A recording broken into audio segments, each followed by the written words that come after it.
بالإيطالي. يعني إزاي بالإيطالي بقول الكتاب ده بتاعي، الترابيزة دي بتاعتي، الباب بتاعي. زي في الإنجليش كده ماي، بقول إزاي ماي تيبل ماي بوك بالإنجليش، بنقولها بالإيطالي إزاي. نشوف الأول لو الكلمة اللي بتكلم عنها دي كلمة مذكر يعني منتهية بحرف الأو، بقول ميو. ميو. ميو لما بتكون الكلمة مذكر يعني بعرفها بالنهاية منتهية بحرف الأو، بتبقى مذكر. زي كلمة مثلا ليبرو، بقول ميو ليبرو. ميو ليبرو. ميو ليبرو يعني الكتاب بتاعي. ميو ليبرو. ميو ليبرو. ميا.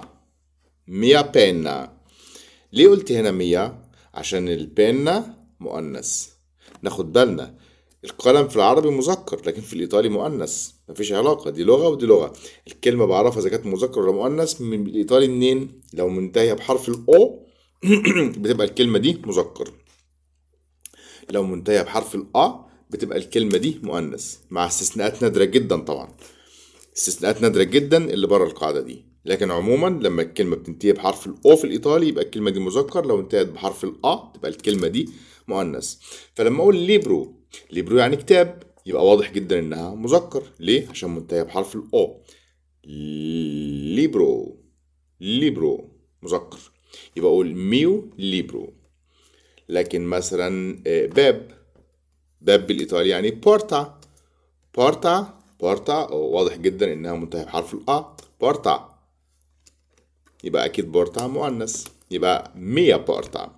ميا بورتا يعني الباب بتاعي، يبقى ميو ليبرو الكتاب بتاعي ميو ليبرو.